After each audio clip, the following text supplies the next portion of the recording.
And I know that we live in a world where the patient has been lost. Nowadays we call them clients or we call them members or subscribers. But, I grew up with Marcus Welby and, the idea of a patient is still very ingrained in me and in our organization. So we're here to provide the best possible result for a patient.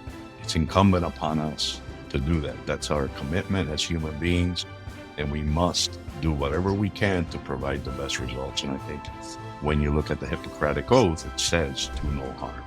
So if we can provide a better diagnosis, if we can do something for our patients, we're going to do it. And part of this journey is because we want to be able to give them the best from us. And I think that as human beings, we need to do that. Learn about the newest digital pathology trends in science and industry. Meet the most interesting people in the niche and gain insights relevant to your own projects. Here is where pathology meets computer science. You are listening to the Digital Pathology Podcast with your host, Dr. Aleks Zuraw. Welcome, my digital pathology trailblazers. Today, my guest is Mariano De Socarraz, and Mariano is on the board of director of the Digital Pathology Association. He's also the president of CorePlus. CorePlus, and of course, he's going to give us more information on himself, but I just want to let you know that CorePlus is an anatomic and clinical pathology lab in Puerto Rico, founded in 1996, so already running quite some time. And they not only embraced digital pathology for primary diagnosis before the pandemic, so this is like unheard of in the digital pathology space, but they are also pioneering the use of AI in precision pathology. And Mariano, you are partnering with companies such as IBEX, AlpenGlow, Artera, TechCyte. You guys are all pioneers. You're using AI for primary diagnosis, and right now, like for every patient almost, right? So I'm super excited to have you on the podcast. How are you today? Great. It's great to be here with you, Alex, and really appreciate you reaching out to us to tell a little bit about our story and where we are, where we've been, and where we're going. So it's exciting to spend some time with you. I congratulate you also for the work you're doing, because it is also pioneering work, getting the word out to the community that, digital pathology and AI is real. Thank you so much. And when I heard your story, I was amazed. So let's start with you. Tell the listeners about your background and the beginnings of CorePlus. What kind of practice is CorePlus, and who are your clients? Who are your patients? Who are you serving? Well, primarily we're an outpatient practice. We mainly concentrate on offices, surgery centers, et cetera. We just recently started with a hospital. So we're really focused on the outpatient market. And those are our clients, and the specialists, like obviously urology, breast surgeons, OBGYNs, podiatry, dermatologists. So it's a broad spectrum of clinicians that we serve and work with. How did you start the practice? Tell me about the day where you thought, yes, we're going to open CorePlus. Yeah, let me give you a little background. I started as a X-ray technologist at Jackson Memorial Hospital in Miami. And I don't even want to tell you how many years ago. And during that time, I rotated through diagnostic ultrasound. In those days, it was just little dots on the monitor, nothing like it is today, and really got hooked on technology and medical technology. And from there, I was recruited by a company and started doing what was called then, I'm sure still is, application specialist, and went around the country training radiologists and sonographers. At that time, I think there was maybe one or two schools in the nation. So most of it was kind of a on-the-job training. And we did that for a long time. And so I have an imaging background. So fast forward to 1996, I had a distribution company. Diagnostic ultrasound was one of my primary products, obviously with my background. And running into a urologist office promoting the ultrasound, I heard of this, we're going to do prostate biopsies. Well, you can imagine many, many years back, those procedures weren't done, let alone thinking of transrectal. I think in those days it would have been impossible. So Mhm. we learned about that. And as an entrepreneur, I kept on looking and really dug into what was all the biopsy uh, business about. And, really got interested in it and thought that we could provide a service to the urologist.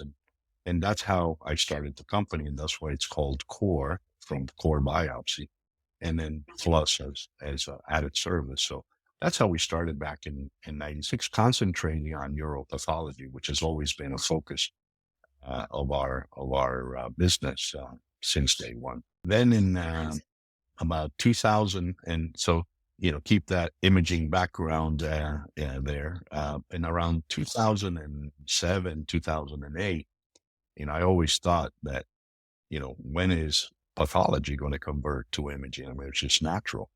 And got involved with a company in the Bay Area called Bioimaging. Mohan Atawar was one of the founders, and then Ajit Singh came in, and we were their first customer. And I mean, it was kind of, when you think about it today, it was kind of crude. And we were really doing it for ER, PR, HER2, and it was just counting. I mean, it wasn't anything like what it is today, obviously. But that really showed, what I thought would be decoupling the pathologist from the glass.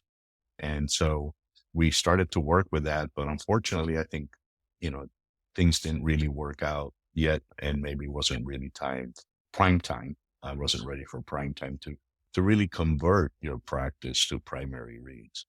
So we had that initial contact back in 2008. Fast forward to 2018, and since we're very involved in neuropathology, we saw a press release from UPMC and IBEX, and it Mhm. intrigued me because they were talking about using AI to diagnose prostate cancer, and immediately that opened up the curiosity for us to really see how real is that.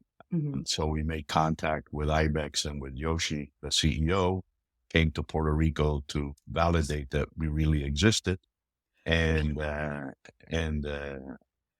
we started our relationship. And then in 2019, we decided as an organization that by January 1st of 2020, we would be converted to whole slide imaging for primary reads.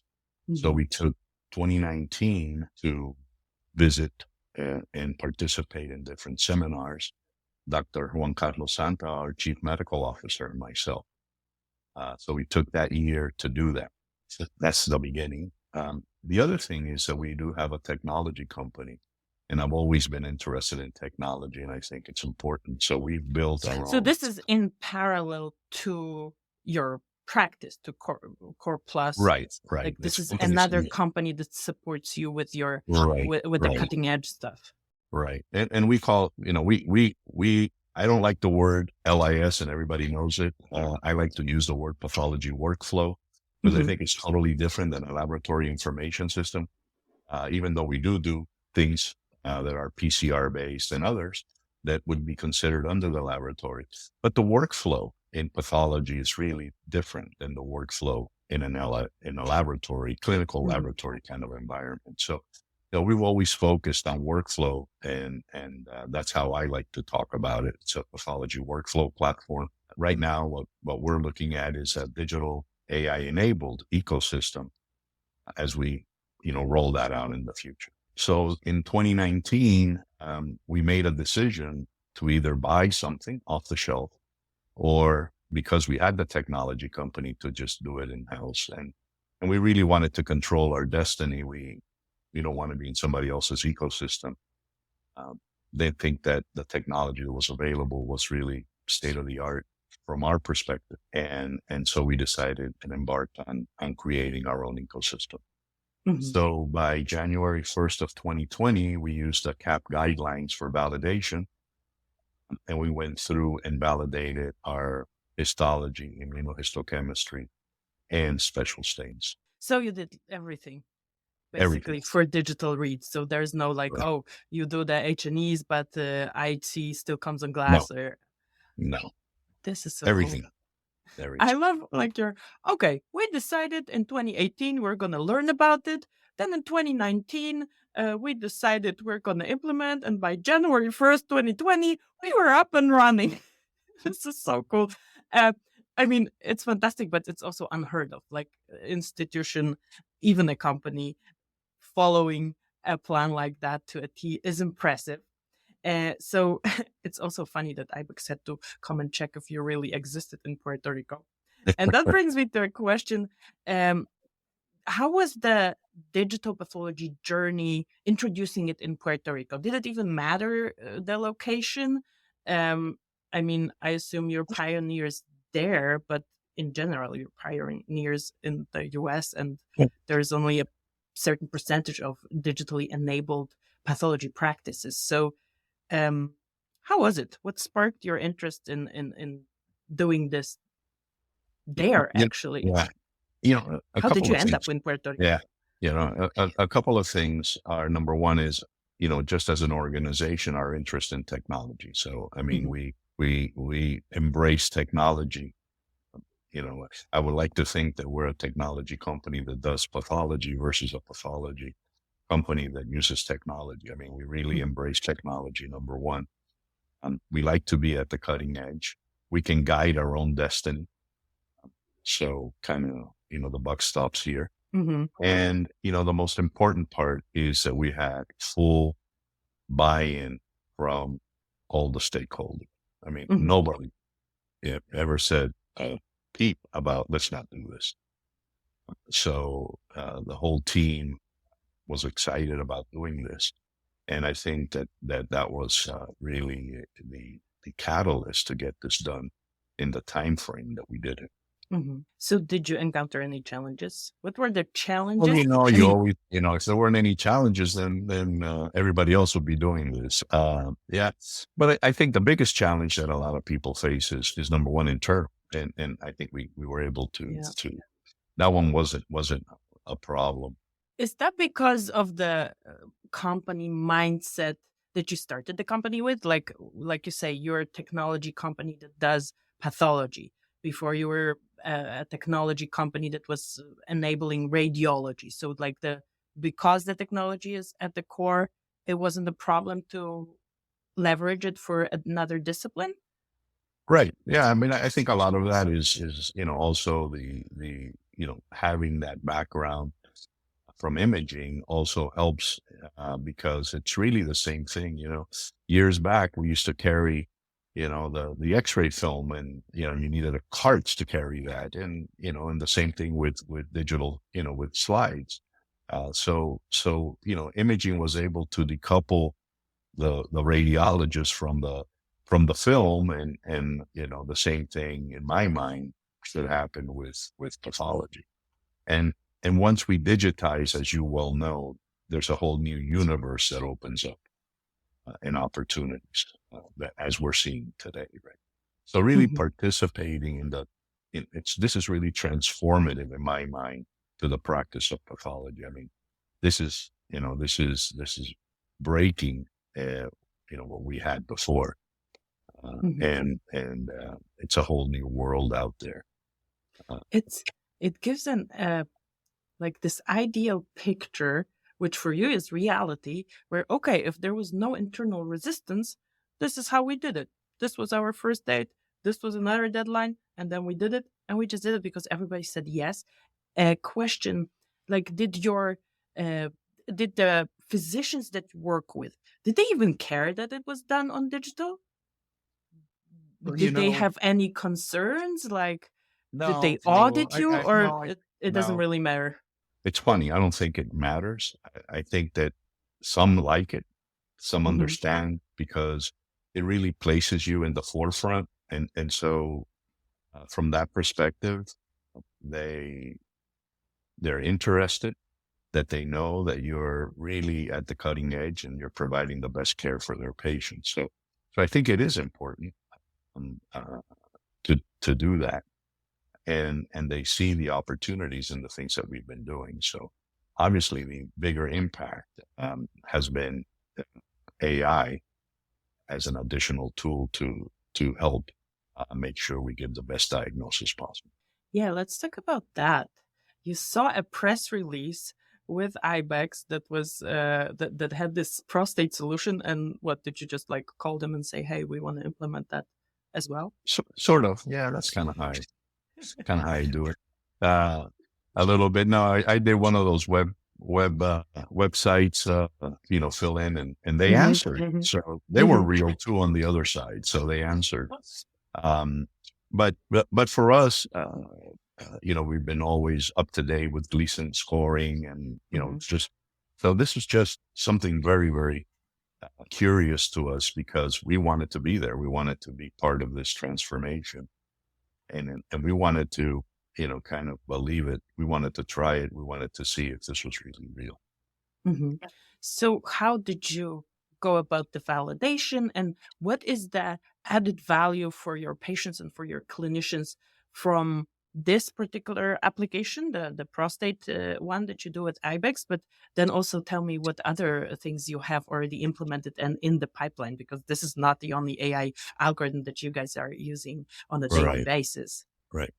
Well, that, number one is why we do this. And we do this for the patients. And I know that we live in a world where the patient has been lost. Nowadays we call them clients or we call them members or subscribers. But, I grew up with Marcus Welby and, the idea of a patient is still very ingrained in me and in our organization. So we're here to provide the best possible result for a patient. It's incumbent upon us to do that. That's our commitment as human beings. And we must do whatever we can to provide the best results. And I think when you look at the Hippocratic Oath, it says do no harm. So if we can provide a better diagnosis, if we can do something for our patients, we're going to do it. And part of this journey is for that because we want to be able to give them the best from us. And I think that as human beings, we need to do that. So that aside, we felt that, how could these tools help us? And just a curiosity factor, number one was, can an AI tool detect cancer better or equal to a pathologist? So that was, an important factor. But before that, I think that I don't want to lose the sight of just converting your practice or the transformation to digital, because I think that alone brings tremendous value to the field. Now we have the ability of remote reading. I mean, it's funny because I have a background still that I use where Dr. Santa and Dr. Sanaudia are pictured. There's kind of become a famous picture around and they have their masks on, and somebody says, "Oh, you got to update." I said, "No, I leave it there because it tells you how long we've been doing this." But let's think about it. The ability of remote reading. Let's think about the ability to now, if you want to change the gamma of that slide, you can. I mean, you can't do that with a physical slide. And professional satisfaction. I think it's an area that we don't even think about. I think it's very under communicated. When you look like generally in the physician world, you will see headlines, physician burnout, physician like bad mental health issues with people who are supposed to take care of us. I don't think in the pathology world we like kind of translate it, but pathologists are part of this physician group, right? So definitely something super important. They have the same pressures, I think, as anybody else. And also now once we have digitized this image, we can share it. I mean, all the opportunities are there from that side alone. And we've done some analysis internally, and we feel that just going digital increases the efficiency by about 30%. How many pathologists do you have? We have six And pathologists, subspecialties, they work remotely or hybrid, or what's hybrid, the? Mm-hmm. hybrid. Some are almost 100% remote, Mm-hmm. but it's hybrid, and so that gives them a nice balanced quality of life. So it's some that have children, need to be around, or that balance, I think, is important in today's world. We have to do that. Mm-hmm. And again, if you need to read at 5 a.m. or at 12 midnight, you can do it. I mean, nobody can Yeah. stop, that's up to you. So, but I think it gives you that nice work-life balance. I think another factor is ergonomics. I mean, our pathologists are reading from a 49-inch monitor. I mean, when you look at for instance, a core biopsy, I mean, it's like right there, boom, it's there. Yeah, you have like the full thing. So I mean, those are other aspects. How do we quantify that? I mean, Mm-hmm. one of the questions I always get asked is, what's your ROI? And I kind of talking with some finance friends of mine, I said, I want that acronym, I want to make it sound something different. I said, and so we came up with return on innovation. And how do we really come up with that formula? So how do we look at, professional satisfaction, ergonomics, I mean, obviously efficiency is there, but all these other areas that are important, how do we quantify that? For instance, second opinions, you don't have to send FedEx anymore. Yes. So there's a lot of things that we can look at, but we got to just take that step and move on. Going back to AI. So Uh-huh. you guys have the prostate algorithm. What else is out there Well, you that asked you're me using? right. You asked me a question that I think I didn't answer yet, The and validation. and the validation, correct. So once we validated our whole slide imaging process, then we were working with IBEX, and we were their first site outside of Maccabi Mm-hmm. to use the AI algorithm for prostate. So this is something they don't do anymore because it's not necessary, but we did a calibration, but we Mm-hmm. ran some of our own cases through there, and they did pick a few of our cases to include in the algorithm. And then we went through the validation. As a matter of fact, right now we're putting out for publication our 3 years of data. We've done over 9,500 prostate biopsies using, in this case, the second read system, which is what we started with. So we did the validation. Once we did the validation, we put into operation on June 1st of 2020. Mm-hmm. And we don't discriminate. Every prostate biopsy Goes through the algorithm. goes through the algorithm. Mm-hmm. So in the initial phase, obviously, which was a second read, or what we would consider 100% QC process, Mm-hmm. that would give everybody the comfort to see how the algorithm performed. And so it was really more of a cancer, no cancer, a binary look, which we can also add Gleason, but I think from our perspective will it detect it equal to, better than the pathologist? And if you look at the literature right now, uropathologists might have a false negative of about 3%. Mm-hmm. General pathologists could go into the teens. So it is significant. And so what we were able to do, once we operationalized the algorithm, we were able to see that value. So we were able to see the QC value. We wanted to measure that impact on our practice. And we came up with a term called the AI impact. And that was the ability of the algorithm to provide an alert where the pathologist missed it. It wasn't there. I mean, this was obviously done pre-closing of the case. So in the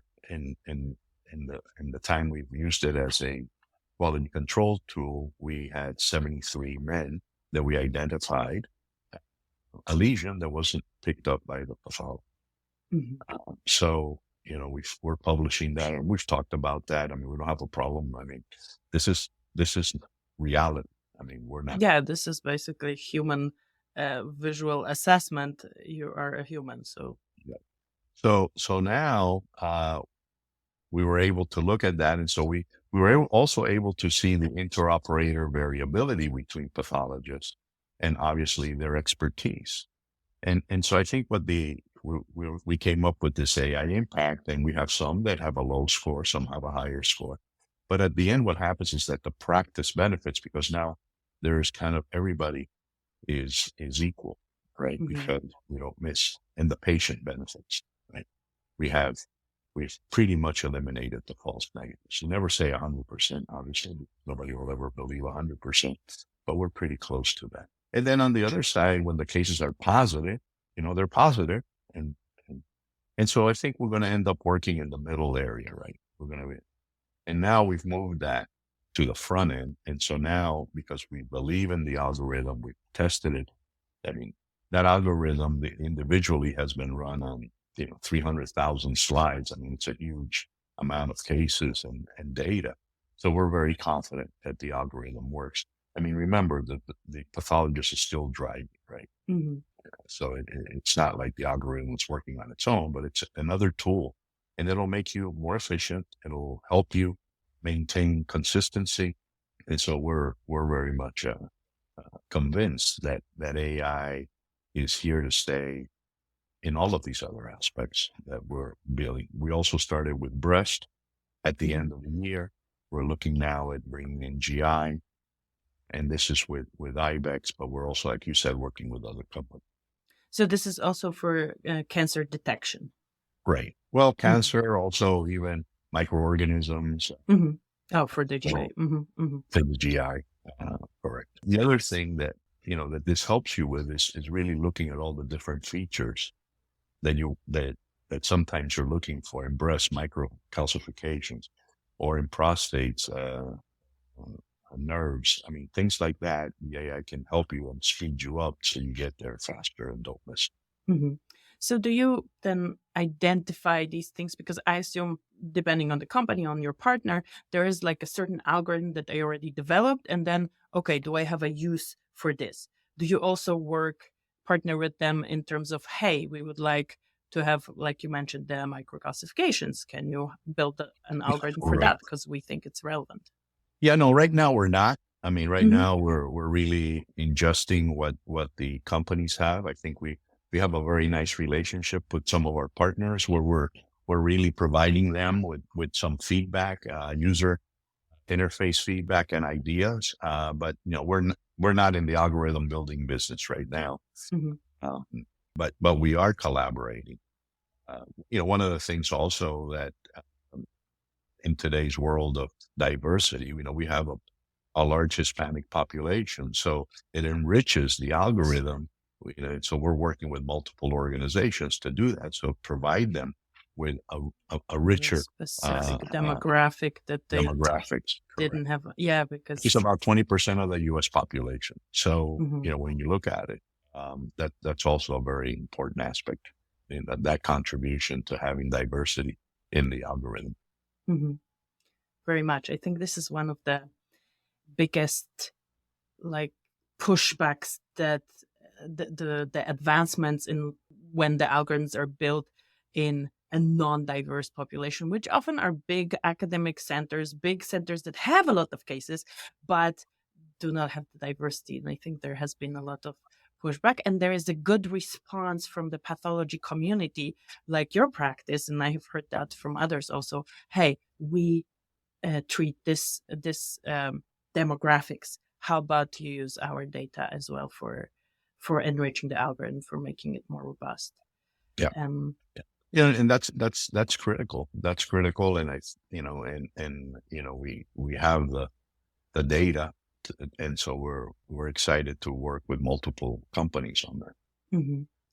And you also described or gave an answer to a question that I didn't ask, but I hear a lot, is like, how do you know that this algorithm is good enough? Well, you just used it for 3 years and basically looked at everything with and without algorithm. And at some point, okay, it's good enough. But it takes time, and it takes specialists that work with this tool it's not, okay, we did so and so many cases because this and this organization prescribes that. It's a process where the pathologist who's a specialist in this area feels confident, okay, I can use this tool. This is my partner. I don't have to police the algorithm all the time. Well, I mean, that's why you do validations. And again, I mean, this is a tool for the pathologist. This isn't a replacement for the pathologist, you know, and it's, you know, it's hard for people to maybe embrace that. I think with all of the negative publicity about AI and it's taking over the world, and you know we're all going to lose our jobs and so on and so forth. I think we've heard that when Industrial Revolution, we heard that with the combustion engine, we heard that with Cars the were invented. with the personal computers, and what did it do? It just brought more employment, new industries, and new opportunities. Now, maybe you have to reinvent yourself, and maybe that's where people have a problem with, but you know, look, it's here. You know, you either learn about it, you incorporate it, because it ain't going away. I mean, the genie's out of the bottle. It's here. It works. It's to the benefit of our patients and the benefit of the professionals. So, you know, there are ways for you to validate. There's ways for you to, you know, and again, I think that everybody wants things to be 100%, and nothing in this life is Nothing in 100%. this, exactly. Nothing in this. I mean, car can break down. We kind of trust our cars by now, right? Yeah. You know, one other aspect that I think about, and we've talked about ours internally is what I call cognitive fuel. You know, and we all wake up in the morning with kind of our tank, hopefully, if we had a good night's sleep, our tank full. And you know, if you look at our practice, 50% of the cases that we see are negative.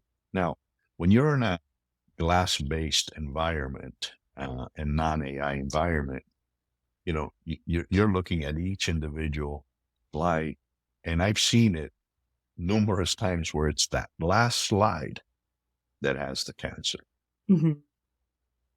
Now, on the other side, you see all of the slides and it's negative. Now, if I were able to already triage the cases for you and let you spend that cognitive fuel better, and now I give you more time to do higher level thought and work, what is the return on investment there? It's better patient care, right? Maybe you get out and see your referring clinicians. Maybe you get out and train your staff better. Maybe you write, I mean, but things that are maybe of higher value to the organization than maybe sitting behind the microscope and trying to measure and you know, typing, and let the systems do that. So I think it's a lot it's a redistribution of your mental capacity on a daily basis. So do you have the algorithms triage or like prioritize cases so that the pathologist can basically like, look, okay, here the algorithm said there's going to be cancer. Let me take care of this first thing in the morning before I run out of my cognitive fuel. Right. Well, you know, right now we've moved it to the front, so now it's a triage tool. So now they have they have already the cases. You know, here are your negatives. Here are the quote unquote, let's say, borderlines. You know, kind of green, yellow, and red, and here are your positives. And you know, we're an outpatient facility, so we don't have this issue of a stat case, but we just want to turn around everything as soon as possible because it's, you know, not just the ones that quote unquote have cancer, but the patient doesn't know what the result is. So you want to know either negative or positive. You want to know.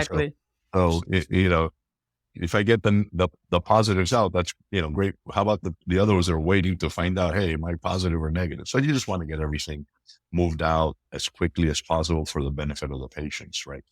Nobody wants to sit around and wait for a diagnosis. And I think that's what's important.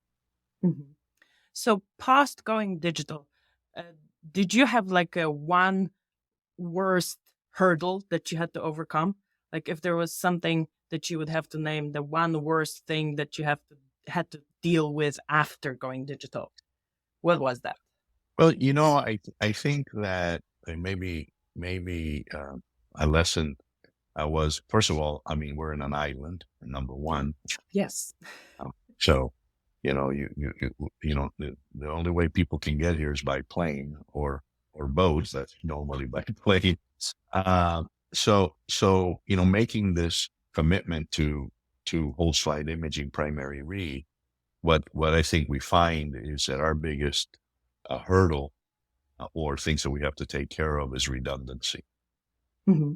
Because, you know, our pathologists are remote, let's say, and, you know, if our systems go down, you know, we have a problem.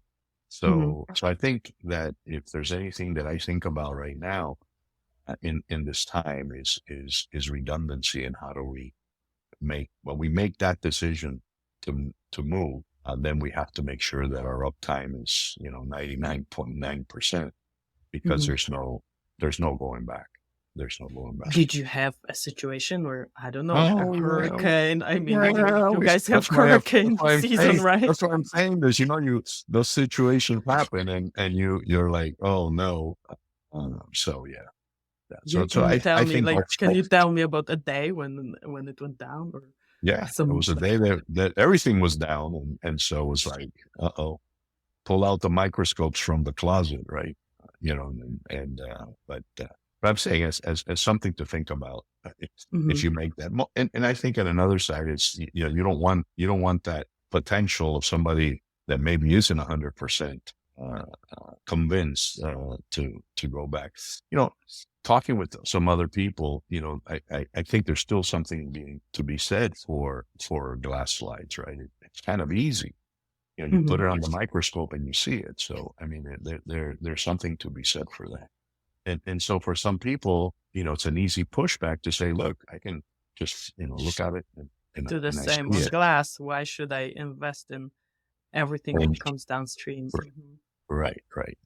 And so I, you know, I think that's important. I know our team goes crazy if they have to pick up a microscope. So, you know, that's just not something that they want to do.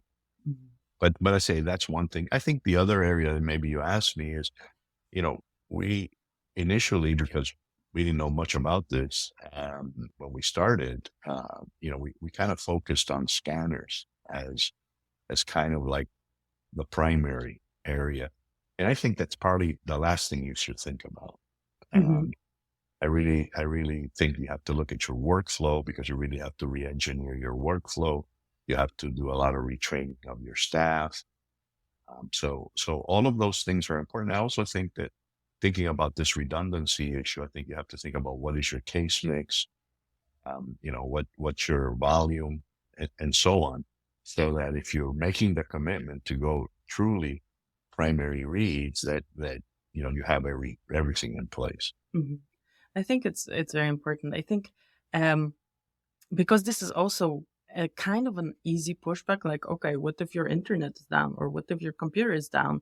I don't know. I don't see institutions addressing that in, or I haven't seen too many people talk about this in like a risk management way. Like, okay, it is a risk. We acknowledge it is a risk. We have this and this plan to manage it. Or if it goes beyond so many hours, then we start distributing glass or whatever. Like, it is a legitimate concern, legitimate thing that can go wrong. If you're digital and your digital infrastructures goes down, then you basically cannot provide diagnosis anymore. So I think this is a very valuable point. What do you think? You know, you just made a point, and just, again, going back to my imaging, I said, imaging has been digital. There's no way you don't create a film anymore. If they're down, they're down. Right. That's it.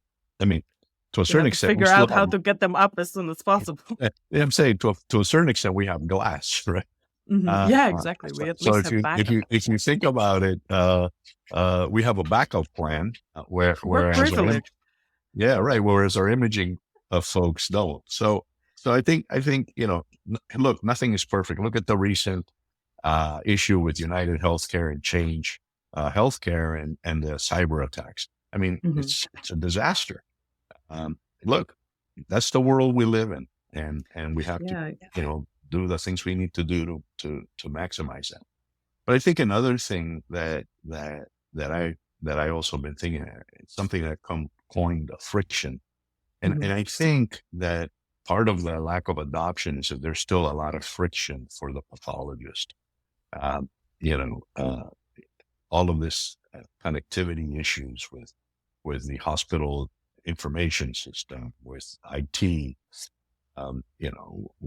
so trying to put all of this But he also together. said where it comes from. You mentioned, I thought it's about the scanner. We need to start with the scanner. If you start with the scanner, then you're going to have to back fix all the workflow issues. If you Right, start with the workflow, then you present the pathologist with something that's already optimized for their work. And then you kind right, of eliminate this friction element. right. But I think there's still, and I don't know how to call it, like education that needs to be done, or like pointing out to people who already did it so that those who want to embark on this journey don't have to reinvent the wheel. Yeah, and again, this is early stage. I mean, if you look at an adoption curve, right?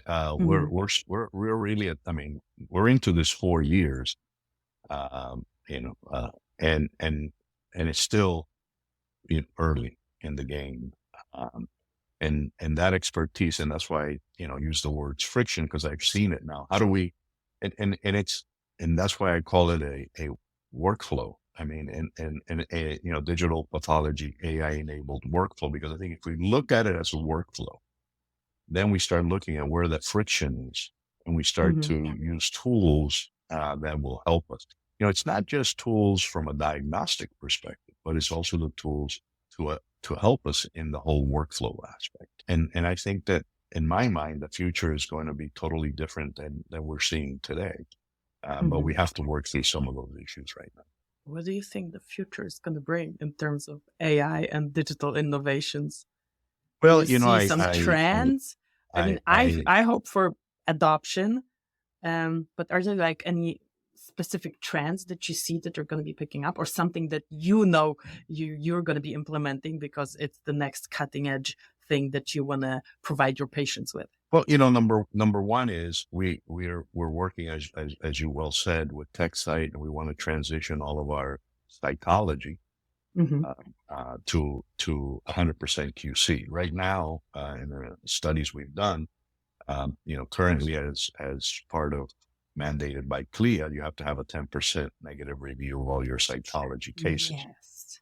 So what we're doing is we're converting so that our supervisor, instead of reviewing 10% of the cases from our cytotechnologists, the screening uh, cases, we're going to review 100% using the TechCyte algorithm, and Hmm. we can do that faster than manual.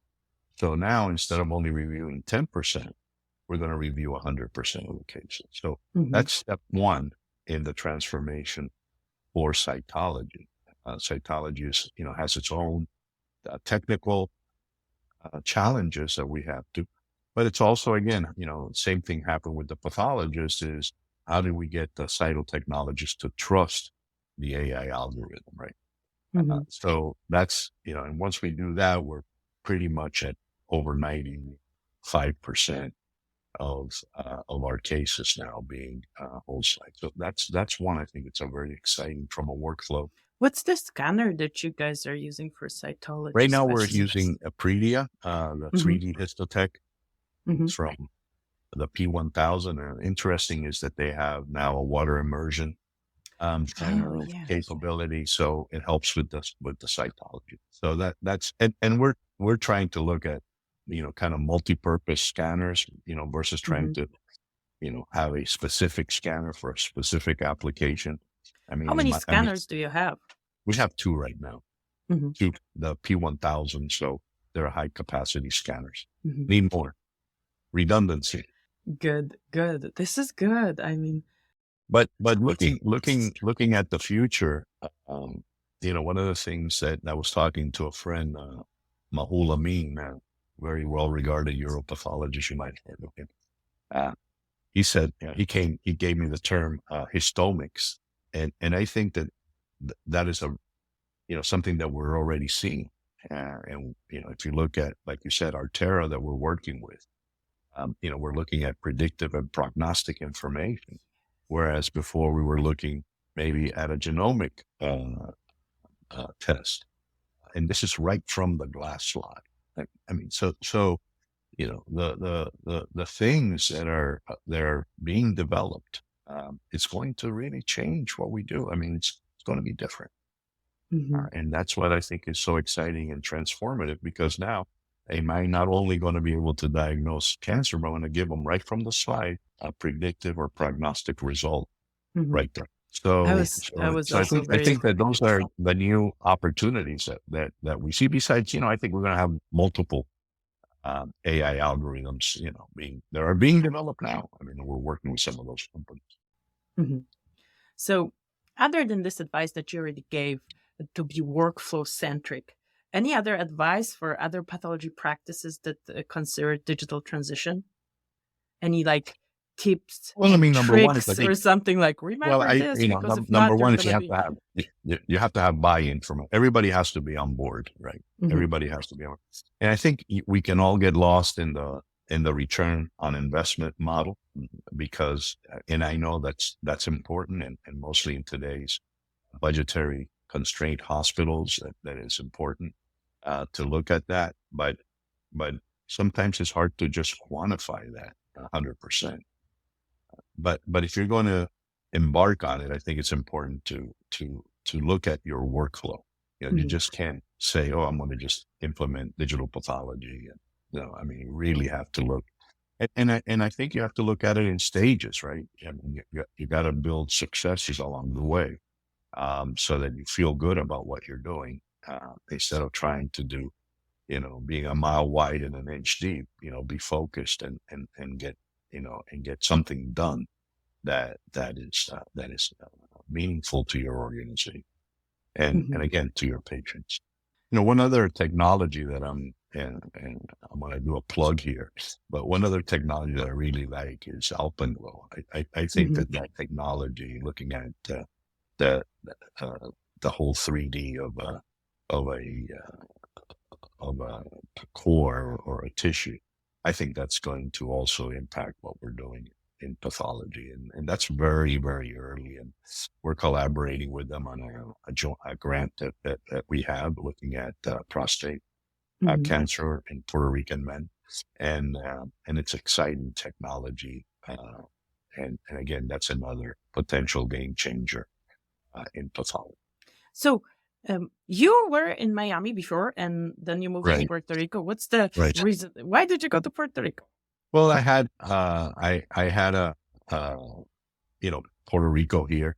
I had a business in Miami. I had some partners, and we dissolved it, and then I just decided to stay in Puerto Rico. Okay. And so I've been here, and it's exciting. Yeah, it's very, very, very nice. Great environment. I think there's a lot of opportunity here.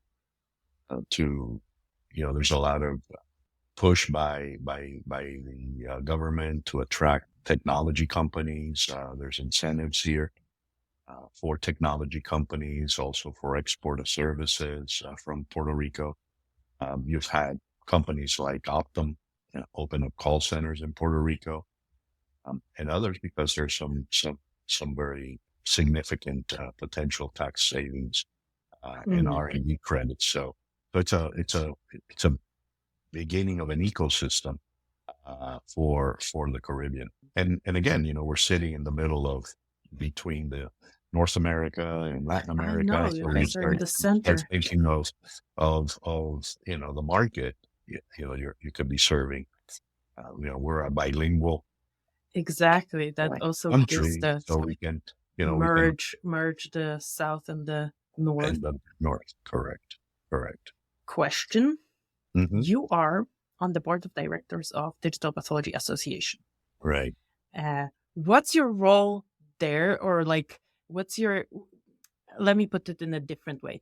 What are the questions that you get most often, and what are the contributions? How do you contribute in that role? Well, I think it's a a very diverse group because, as you know, it's a mix of industry and clinical side. But I think that that's very important because I think there's this kind of two-way communication of the needs from the clinical side to industry and the needs from industry to the clinical side. So I think that that's a very important way of sharing information and helping and collaborating. I think the whole payment issue and reimbursement issue is an area that everybody's collaborating on because it affects the whole ecosystem. Where I think we come together on that. And then the other thing is how do we expand the membership of the DPA and bring in others? I'm very interested in again voicing this into the Americas and help. I think digital pathology in underserved communities is very important. I think it's a way of kind of leveling the play field with pathology and pathologists.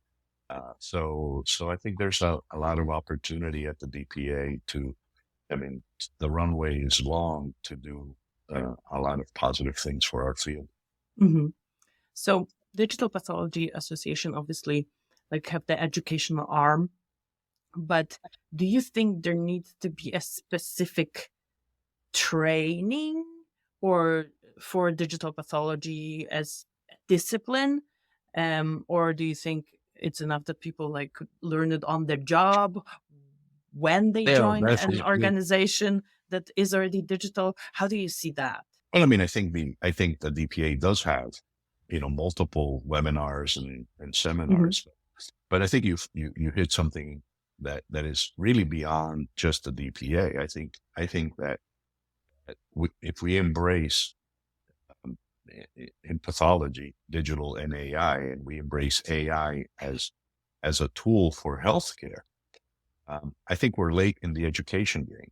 Mm-hmm. I think medical schools, residency programs need to quickly adopt these and provide the trainees with the knowledge and skill sets to live in this new world. I don't see a pathologist reading every single slide in the future. Mm-hmm. He might be reviewing, but he's not going to be the same. And he's going to need to know, or she's going to need to know what an algorithm is. How is it built? How do I know, how do I get under the hood and be able to measure the efficiency or effectiveness or of this algorithm? It's a whole new world, and education is important. And so right now, all of the programs, and I think the DPA does what it can as an organization, but I think it's a much bigger challenge to drive this into all aspects of education, both medical school and in residency programs. So how are the residents that are coming out today? Are they trained in digital pathology? Do they understand algorithms? Now I know that there's, fellowships in informatics and things like that, but, how many programs are they really sitting down and diagnosing in digital, and maybe not even using AI, but just digital pathology? We collaborate here with the University of Puerto Rico, their residency program. So we have residents that come through. So we're very focused on education, and we do that. But it's trying for them to see. The other thing is make sure they have the case mix. So we do a lot of prostate, so they come here to learn about prostate, because as you know, some of these cases are in the outpatient environment, are really no longer in the academic institution. So, Mm-hmm. but Yes. I think that education is paramount in bringing in educating our new residents coming out. Mm-hmm. You know what I see? I see an overemphasis on using the tool, on teaching people using the tools, and being afraid that, we cannot do this yet because people cannot use the tool, versus teaching the principles of image digitization, of imaging, of light microscopy. Like, what is a scanner? It's actually a microscope. You don't have to be afraid of it. It has the same components, right? And then the other component, AI, like, don't demonize it. It's here. Learn to use it, learn the principles that are guiding it, so that you can decide, okay, is this a good tool for me or not? How it should be improved. I think, and this should come like a lot earlier than the actual application and using the tools, so that people come when, like, using a tool is like, okay, how long did it take you to use Microsoft Word? You opened it, you read the labels, and you were able to use it. And with like most modern software programs, this is the case. You can hover over things, read the user manual, and you're ready to use it. But okay, what's under the hood, and how much of this is relevant for us, and how much is more like the technical components? I think that still needs to be, and maybe later it's going to be less and less. Like, I'm thinking about the car. Do I have any idea what's inside the car? No, I have no idea. I just care that it drives.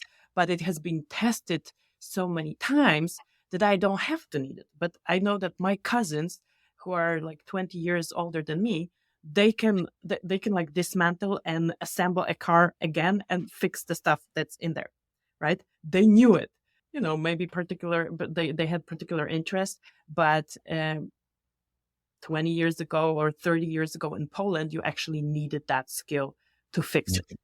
And I think we're in the transition period where, okay, for several years, we will need the knowledge to know what needs to be fixed and go to the creators and ask them to fix it. And at some point, we will not need that anymore, maybe for the new tools. So yeah, principles rather than the, like, which buttons to click, how to use the tools. Yeah. Well, it's Dr. Santa says, when do we drop the word digital and just say pathology? Right. Radiology doesn't say digital radiology. They're just Right. radiology. Right. So when does it just become normal that, and you're right, it's going to take time to do that. I mean, pathologists, I have this, I think, everybody, in these transition times, right, identify with something. And I think, if you look at every logo, there's a microscope on it, right, of some shape or form. Yeah. So there's that identity, kind of that's your identity. It's the microscope. Years ago, you're right. It used to be the beepers. You had a beeper, you were a doctor, right? If it beeped, or people walked around with a stethoscope. Yes. So these are things that identify you, right? And sometimes it's hard to get rid of those things because they're become personal. You know them, you know how to maximize it, and again, it's learning something new. It's retooling yourself, and saying, wow, but you have to give yourself that chance to do that. It's like electronic medical records, right? People fight, and I understand, but hopefully, like with AI, it'll make it better.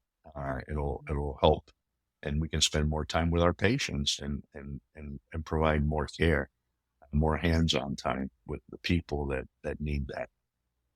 And maybe that's the future also for pathologists to become more and more a part of the care team, so they have that time, because a lot of these things are becoming very complex, right? Genomics, omics in general, and who best than the pathologist to lead that area, to make sure that we're doing the right test at the right time, the right interpretation, and then supporting as part of the care team. So maybe these tools are there to change the way you practice, so that you can take and maybe that extra cognitive fuel you have to then be able to be that expert in the space that is fast changing, with NGS, with all of these other things that maybe some of our other colleagues need support from. So looking back at your journey with digital pathology, Is there something that you're specifically most proud of, or it's like, I would have done it anyway, so it's the way I operate, it's the way how we work, it was inevitable?